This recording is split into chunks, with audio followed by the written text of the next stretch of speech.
ప్రభుత్వ ఉద్యోగం కోసం ఎదురుచూస్తున్నారా? అయితే ఇదిగో ఒక మంచి అవకాశం వచ్చింది. దేశంలోనే చాలా పేరున్న ఒక పరిశోధనా సంస్థలో అడ్మినిస్ట్రేటివ్ పోస్టుల భర్తీకి నోటిఫికేషన్ విడుదలైంది. సో, ఈ సిఎస్ఐఆర్ సిఎల్ఆర్ఐ రిక్రూట్మెంట్కు సంబంధించిన పూర్తి వివరాలు ఇప్పుడు తెలుసుకుందాం. సో ఈ నోటిఫికేషన్ ఇచ్చింది ఎవరంటే CSIR central leather research institute, షార్ట్గా సిఎల్ఆర్ఐ అంటారు. ఇది మన దేశంలోనే చాలా పేరున్న scientific and industrial research council కింద పనిచేసే ఒక అత్యంత ప్రతిష్టాత్మకమైన సంస్థ. మొత్తం ఎన్ని పోస్టులు అనుకుంటున్నారా? 13 అడ్మినిస్ట్రేటివ్ పోస్టులు. అవును, మొత్తం 13 ఖాళీలున్నాయి. అర్హత ఉన్నవాళ్లకు ఇది నిజంగా ఒక మంచి ఛాన్స్ అనే చెప్పాలి. సరే, ముందుగా మొదటి సెక్షన్లోకి వెళ్దాం. సిఎస్ఐఆర్ సిఎల్ఆర్ఐలో వచ్చిన ఈ కొత్త అవకాశం గురించి. అసలు ఈ సంస్థ ఏంటి, దాని ప్రత్యేకత ఏంటో కొంచెం వివరంగా చూద్దాం. అసలు ఈ సిఎల్ఆర్ఐ అంటే ఏంటి? ఇది council of scientific and industrial research అంటే సిఎస్ఐఆర్ కింద పనిచేసే ఒక ముఖ్యమైన సంస్థ.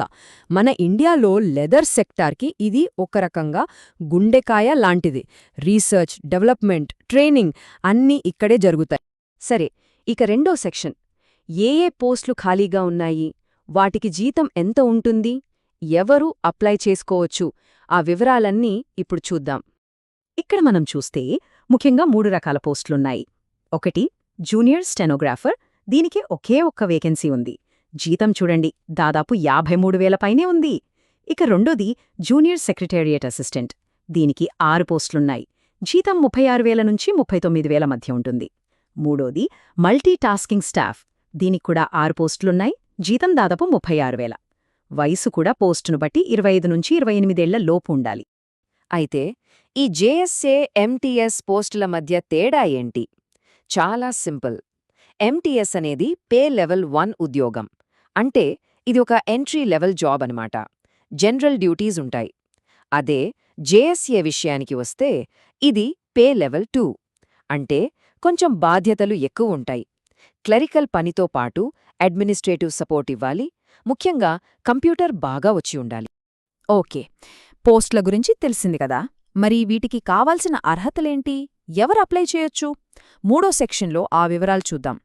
చదువు విషయానికొస్తే పెద్దగా కష్టమైన క్వాలిఫికేషన్స్ ఏమీ అడగలేదు. జూనియర్ స్టెనోగ్రాఫర్, సెక్రటేరియట్ అసిస్టెంట్ పోస్టులకు ఇంటర్ లేదా 10+2 పాసైతే చాలు. ఇక మల్టీటాస్కింగ్ స్టాఫ్ పోస్ట్కైతే 10వ తరగతి పాసైతే సరిపోతుంది. చూసారా, చాలా సింపుల్ క్వాలిఫికేషన్స్. అయితే ఇక్కడ ఒక చిన్న కండిషన్ ఉంది. అది జాగ్రత్తగా గమనించాలి. జూనియర్ సెక్రటేరియట్ అసిస్టెంట్లో ఫినాన్స్ అండ్ అకౌంట్స్ విభాగానికి అప్లై చేసేవాళ్లు ఇంటర్లో ఖచ్చితంగా అకౌంటెన్సీని ఒక సబ్జెక్టుగా చదివి ఉండాలి. ఇది మామూలు జేఎస్ఏ పోస్టు కాదు, కేవలం ఫినాన్స్ అండ్ అకౌంట్స్ విభాగానికి మాత్రమే. ఇక వయసు విషయానికొస్తే ఒక్కో పోస్టుకు ఒక్కో ఏజ్ లిమిట్ ఉంది. అయితే ప్రభుత్వ నిబంధనల ప్రకారం ఎస్సీ, ఎస్టీ, ఓబీసీ, దివ్యాంగులు, మాజీ సైనికోద్యోగులకు వయసులో సడలింపుంటుంది. సో అప్లై చేసే ముందు నోటిఫికేషన్ను ఒకసారి పూర్తిగా చెక్ చేసుకోవడం చాలా ముఖ్యం. సరే, అర్హతలు కూడా తెలిసాయి. మరి సెలక్షన్ ప్రాసెస్ ఎలా ఉంటుంది? 4వ సెక్షన్లో దాని గురించే తెలుసుకోబోతున్నాం. అవును, అందరి మదిలో ఉండే ప్రశ్న ఇదే. అప్లై చేశాక సెలక్షన్ ప్రాసెస్ ఎలా ఉంటుంది, ఏ స్టేజెస్ ఉంటాయి, ఆ వివరాలిప్పుడు చూద్దాం.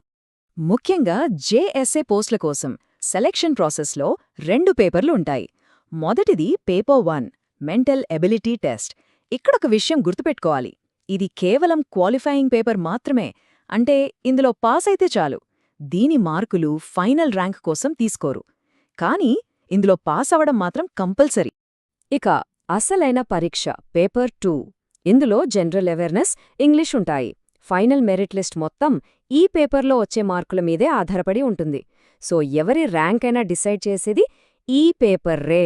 అందుకే దీనిమీద ఎక్కువ ఫోకస్ పెట్టాలి. సో సింపుల్గా చెప్పాలంటే జేఎస్ఏ లేదా స్టెనోగ్రాఫర్ పోస్టులకు సెలక్షన్ ప్రాసెస్ 2 అంచుల్లో ఉంటుంది.